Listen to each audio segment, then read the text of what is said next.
हाय sisters, अस्सलाम वालेकुम। उम्मीद करती हूँ आप लोग खैरियत से होंगी और मैं एक और फिर फ्रेश व्लॉग के साथ आपकी खिदमत में हाजिर हूँ। और होपफुली आपको मेरे व्लॉग्स पसंद आ रहे होंगे। तो अभी निकली हुई हूँ जी वॉक के लिए। या आप देख सकते हैं ग्रीनरी इंजॉय कर रहे हैं। ज़रा ग्रीन ग्रीन वेदर है और कितना खूबसूरत। ज़रा आसमान की तरफ देखिए, इतनी अच्छा वेदर हुआ है यहाँ पे। अभी जो है ना समर आने की कोशिश कर रहा है लंदन में, लेकिन मुझे ऐसे लगता है कि समर की और विंटर की ना आपस में थोड़ी सी लड़ाई हो रही है। विंटर समर को आने नहीं दे रहा, लेकिन आज अल्लाह का शुक्र है कि बड़ा अच्छा मौसम है, तो मैं भी वॉक के लिए निकली। एक्चुअली ज़रा मौसम अच्छा हो तो फिर बंदे का एक्टिव होने को दिल करता है, अदरवाइज़ सर्दी में तो बंदा बिल्कुल भी एक्टिव नहीं हो सकता। तो मैंने कहा मैं पहले वॉक कर लूँ, फिर कुछ थोड़े बहुते जो है मैंने कुछ शॉपिंग के लिए जाना है, तो फिर आपको मैं उधर साथ लेके चलूँगी। अच्छा, एक वेडिंग फंक्शन पे जाना है और उसके लिए कोई कपड़े देखने हैं। कपड़े तो आपको पता है सबके पास बहुत होते हैं, लेकिन जब इस तरह कोई वेडिंग का कोई फंक्शन वगैरह आता है तो फिर दिल यही करता है कि कोई नए जैसे कपड़े हों जो आजकल इन ट्रेंड हों वो पहने जाए।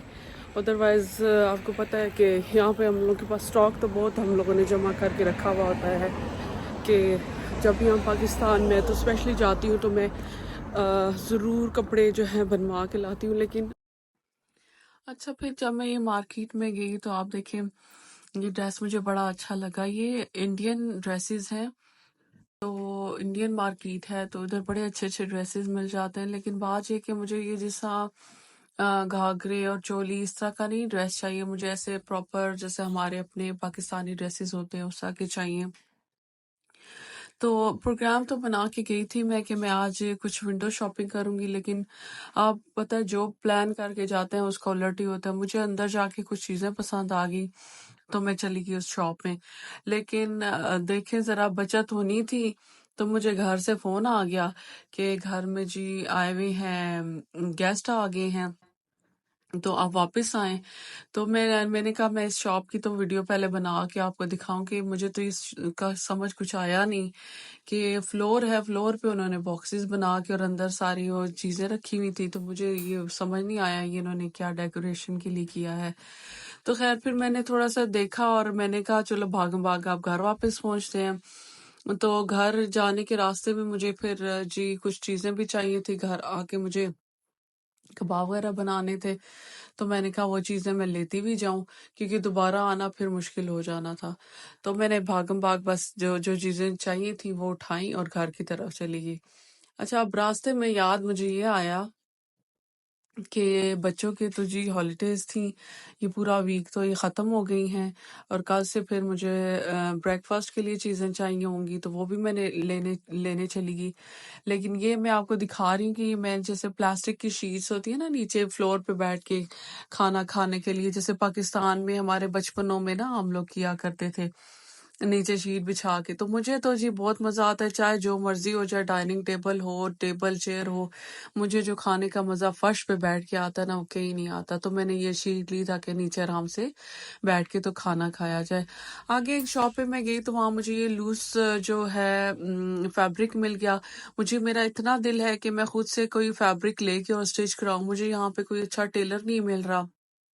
तो जैसे ही मुझे कोई टेलर मिला तो मैं डेफिनेटली फिर जाऊंगी और यहाँ से लूज वाला जो वाइट में फैब्रिक है वो मैंने ज़रूर लेना है और उससे मैंने बनवाने हैं ये। अच्छा, ये फिर मैं जी साथ ही थी बेकरी, तो बच्चों के लिए सुबह का ब्रेकफास्ट ले लिया। अच्छा गाइस, अब मैं घर वापस आ चुकी हूँ, तो मैंने सोचा कि मैं वैसे तो निहारी बना के गई थी, तो निहारी की रेसिपी मैं आपको अभी इसमें इस वीडियो में मे बी आगे मैं इसका क्लिप डाल दूंगी कबाबों के बाद, या मे बी राइट आफ्टर इसके ना आपको उसकी रेसिपी क्विक से मिल जाएगी। अब मैं बनाने लगी हूँ चप्पली कबाब, चप्पल कबाब या चपली कबाब। तो बात दरअसल ये है कि मेरे बेटे के हो रहे हैं पेपर, तो बस मैं उसके लिए ही जो है ना इस तरह से बनाती रहती हूँ चीज़ें, ताकि मतलब उसको जो है इस तरह की चीज़ें पसंद। तो मैं उसके लिए ज़रा इस तरह की चीज़ें बनाती रहती हूँ बेटे के लिए। तो अभी उसको क्योंकि चपली कबाब भी बहुत पसंद है, तो मैंने कहा चलो मैं जल्दी से ना कीमा ले आई थी मैं, तो बना लेती हूँ। अच्छा, जो चपली कबाब का कीमा है ना, वो बिल्कुल भी आपने कभी भी ये जो, अगर आपके पास ब्लेंडर नहीं, आप बाहर से करा रहे हैं या जल्दी में बाहर से करा रहे हैं, तो आपने कभी भी जो है ये जो है ना प्याज, उसके अंदर ब्लेंड नहीं कराना या ग्राइंड जैसे कीमा वाली मशीन से निकलवाना नहीं है। हमेशा इसको सेपरेट कराएं क्योंकि ये पानी छोड़ देता है। तो मैं इधर अभी इसको पहले ब्लेंडर में डाल के, सॉरी चॉपर में डाल के चॉप करने लगी हूँ। फिर मैं इसको निकाल के इसका पानी निचोड़ के निकाल दूंगी, तब जाके आपके कबाब अच्छे बनेंगे। अच्छा, ये आप देखें, ये मैंने इसमें से बिल्कुल जो है ना प्याज को हाथों में इस तरह अपनी फिस्ट बना के प्रेस करके सारा पानी निकाल दिया। ये बड़ा इम्पोर्टेंट पॉइंट है जो चपली कबाब बनाने के लिए। इसके बाद मैंने ये जो है करके रखा है, इसमें मैंने डाला है लहसुन, ग्रीन मिर्ची और हरा धनिया, ये सब ब्लेंड करके मैंने अब इसमें मैं डालती हूँ। बस आजकल तो क्या पाकिस्तान तो क्या लंदन, हर तरफ जो है ना वेदर एक टॉपिक बना हुआ है। यहाँ पे सर्दी जो है जा रही नहीं है, बीच में एक आधा दिन भूल भुला के कहीं आ जाती है गर्मी। तो पाकिस्तान में जो है बहुत शदीद किस्म की गर्मी पड़ रही है। तो बस यहाँ जो आज आती है, इसमें बीच में कभी गर्मी आती है तो हमें भी मौका मिल जाता है अपने जो है ना कबर्ड्स और अलमारियां खोल के, तो जो है लॉन के कपड़े निकाल के हम पहन लेते हैं, तो वो शौक भी हम पूरा कर लेते हैं। नहीं तो एक ज़माना ही हुआ ऐसे लॉन के जैसे प्रॉपर ड्रेसेस की इतनी ज़रूरत ही नहीं पड़ती यहाँ पे, चाहे जितनी भी यहाँ पे गर्मी हो जाए ना, उस तरह से नहीं होती। आज से मेरे ख्याल से 2 साल पहले ज़्यादा हुई थी। और कभी कभार बाहर जाओ तो ही लॉन की ज़रूरत पड़ती है, अदरवाइज घर में नहीं इतनी ज़रूरत पड़ती। ये देखें, 7 गप्पे मारते हैं तो 7 ये तैयार करते हैं, बिल्कुल ड्राई सा इसको करना है। अब ये अंडा मैं लाई हूँ, अंडा जाएगा इसके अंदर, सीधा सीधा ये गया अंडा। और ये देखिए, बस अब इसको आपने अपने हाथ के साथ, मैं इसको कैमरे को थोड़ा सा नीचे कर देती हूँ, ये देखिए। अब आपने इसको हाथ के साथ अच्छे तरीके से मिक्स कर देना है, ताकि जो सारी ग्रीन चीज़ है वो कीमे के साथ, और जो स्पाइसेस हैं वो कीमे के साथ मिक्स हो जाए। और इतनी ज़बरदस्त किस्म की, जालिम किस्म की खुशबू आ रही है ना, जब धनिया और सब्ज़ मिर्चें आपस में कुटी हुई हो तो उसकी खुशबू ही बड़ी मज़े की होती है। इसको बस अच्छे तरीके से मिक्स करते रहना है। ये देखें, तकरीबन मेरे ख्याल से मैं 2-3 मिनट इसको मिक्स करती रहूँगी। और फिर मिक्स करने के बाद इसको हम आधे घंटे के लिए तो कम से कम हाथ नहीं लगाएंगे, इसे छोड़ देंगे या फ्रिज में रख देंगे। और उसके बाद इसके जो पैटीज बनाकर हम डीप फ्राई करेंगे। अभी तकरीबन हाफ एन आवर हो चुका है, हाफ एन आवर का मैंने इसको स्टे दिया था। अब ये देखें, मज़ेदार किस्म का आपस में मिक्स हो चुका है। अब मैं इसकी छोटी छोटी सी पैटीज बना के और इसको डीप फ्राई करती जाऊंगी। और एक छोटी सी मैंने बना के पहले चख ली थी, तो आप लोग भी इसमें जो है, क्योंकि ज़्यादा वो क्वांटिटी में होता है तो इसको जो है सारा ख़राब करने के बजाय बंदा थोड़ा सा चख ले, तो उससे नमक मिर्च जो भी कोई इशू होता है तो वो हम यहाँ पे फिक्स कर सकते हैं। अच्छा, अब मैं इसकी पैटी बनाती हूँ। हाथ पे थोड़ा सा ऑयल डालेंगे,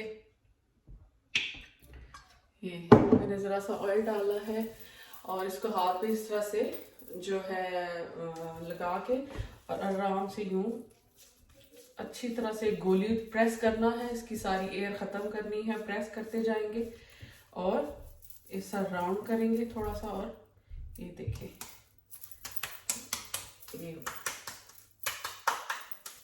ये तैयार है। और अभी आप लोग देख रहे होंगे, ये पीछे अभी बिया जो है ये केक बनाने लगी है, उसको बेकिंग का ज़रा शौक है, तो उसने अपनी चीज़ें सारी निकाल के रखी हैं, तो वो अब केक बनाएगी। जब आप देखें, बच्चों को आपको कुछ सिखाना नहीं पड़ता, आप अगर खुद कर रहे हैं, आप खुद घर के सलीके तरीके के शौकीन हैं, आपके घर में जो चीज़ें हो रही हैं बच्चों में ऑटोमेटिकली वो ट्रांसफ़र होती जाती हैं। अगर आप खुद अच्छा रोल मॉडल हैं तो बच्चे आपके आपको फॉलो करेंगे। तो उनको स्पेशल बताना बिठा के कि ये करना है वो करने की ज़रूरत नहीं होती। इसी तरीके से बच्चे आपने माँ को कॉपी करते रहते हैं। तो चले जी, आप ये देखें, आप हमारी पैटी जो है ये मैंने ऑयल डाला हुआ है। ज़रा इसको डीप फ्राई करने में थोड़ा सा भी ऑयल और ज़्यादा करती हूँ। ये इस तरह से मैं डालती जाऊँगी और ये फ्राई करती जाऊँगी।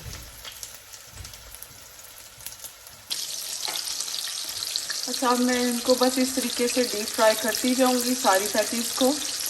और इस तरह से किसी भी मतलब कुछ ज़्यादा इसको प्रॉपर राउंडेड बनाने की ज़रूरत नहीं होती। चपली जो कबाब होते हैं और किसी भी शेप में बना के और इसको डबल दोनों साइडों से फ्राई करते जाएं और अब आपके चपली कबाब मज़ेदार किस्म के तैयार हो जाएंगे। तो मैं करती हूँ जी अपने चपली कबाब तैयार और खाते हैं, एंजॉय करते हैं। आपसे मिलेंगे हम फिर किसी नए व्लॉग में। तब तक के लिए अल्लाह हाफिज़। अच्छा, ये अब मैं आगे आपको जो है निहारी की रेसिपी दे रही हूँ। निहारी की स्टोरी ये हुई कि बस जो वही मसला, मैं तो आज बैठ ही गई। मैंने कहा मैं तो कुछ पका रही नहीं ना, मैं तो मौसम एंजॉय करती हूँ। तो फिर मैंने सबसे पूछा, कोई कहता आई डोंट नो, कोई किसी को पता ही नहीं। तो मैंने कहा चलो आज फिर यही हम सर्व करेंगे, आई डोंट नो आपको लंच में। तो फिर बिया से मैंने पूछा लास्ट टाइम, तो बिया ने कहा अच्छा चले, अगर मैं आपको नहारी का कह दूं तो आप नहारी बना देंगी। तो मैंने कहा बना दूंगी। फिर मीट मंगवाया तो जी ये शेंक्स मंगवाई। तो फिर मैंने नहारी बनानी शुरू की। ये ज़रा सा ऑयल, ज़रा सा तो खैर नहीं, ऑयल लेना है इसके लिए अच्छा खासा। और फिर शेंक्स को अच्छे तरीके से धो धा के विनेगर और नमक में, तो सारे जो मैंने थोड़ा सा शेंक्स के ऊपर से ना थोड़ा सा मीट उतार के इस तरह से करके और फिर ऑयल में थोड़ी देर इसको मीट को भून लेना है अच्छे तरीके से, यहाँ तक कि उसका रंग बदल जाए जैसे हो रहा है इसका। देखें, आप स्क्रीन में देख सकते हैं। तो इस प्रोसीजर से जो है मीट की जो एक स्मेल सी होती है वो भी मारी जाती है। अच्छा, मैं ना इस तरह की चीज़ें जब बनाती हूँ तो मैं जो बुचर और शॉप से आप मीट लेते हैं तो उससे आप थोड़ा-सा अगर हड्डियाँ एक्स्ट्रा वो आपको दे देता है तो वो भी आप इसमें ऐड करें, तो इसमें जो इसका सूप का टेस्ट होता है वो बहुत मज़े का हो जाता है। लेकिन वो जब आगे चल के हम प्रिपेयर करेंगे तो उसमें से फिर हड्डियाँ निकाल लेंगे। हड्डियों को और ये सारी शेंक्स को अच्छे तरीके से मैंने ऑयल में भून लिया। बहुत अच्छे तरीके से इसका मैंने जो है ना गोल्डन ब्राउन कलर कर लिया।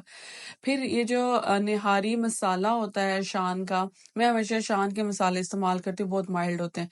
पानी में उसको घोल घाल के तो जी आपने इसके ऊपर डाल के इसको थोड़ा सा भून लेना है गोश्त को। गोश्त को भूनने के बाद जैसे देखें आप ऑयल ये सारा ऊपर आ जाएगा ना, इसके बाद आपने जितना जी गोश्त डाला है और जितनी आपने निहारी बनानी है वो उतना पानी इसमें डाल लें और प्रेशर लगा दें। अच्छा, प्रेशर लगाने के बाद जब ये स्पॉट में मैंने इसको चेंज किया तो इसमें से मैंने फिर वो हड्डियाँ-शड्डियाँ निकाल ली थी। हड्डियाँ निकाल के वो जो खाने वाला मीट है वो बीच में रहने देना और उसके ऊपर से ऑयल मैंने उतार लिया। ऑयल ये अगर अंदर रहने देना तो वो अंदर ही अंदर कहीं डिज़ोल्व हो जाता है। तो वो ये ऑयल जो है हम बाद में डालेंगे। अब यहाँ पे मैंने आटे की स्लरी टाइप बना लिया।